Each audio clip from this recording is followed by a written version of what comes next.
Çfarë do të thotë për ty ti jesh gazetar? Gazetaria erdhi si pasion, jo si profesion, shumë herët.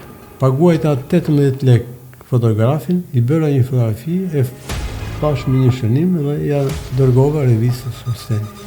Dhe a do doje që këtë profesion ta kishin edhe 2 djemtë tu? Nuk e kam stimuluar asnjëherë.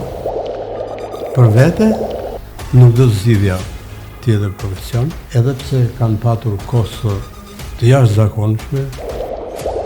Në datën 21 janar, unë botoj një shkrim, u hap një fushat e egër, unë isha spion Jugoslav, me që kisha shkuar në Serbi, dhe me datën 31 janar, po arrestuam të dy. Unë u dënova me 1 vit e gjysmë. Do ta ribëje këtë shkrim? 1 milion herë. Një gazetar, ish gazetar, ndodh që bëhet politikan, ndron profesion dhe fiton të drejtën për të drejtuar një institucion të rëndësishëm, mediatik.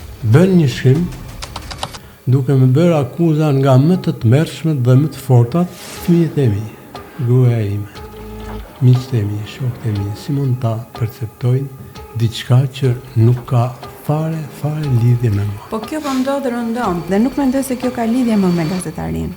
Është kultivuar autocensura e cila po e zhbën profesionin ton, po e zhbën njeriu duke u përballur me pronar mediash të cilët i kanë bërë mediat për të mbrojtur bizneset të tjera të tyre.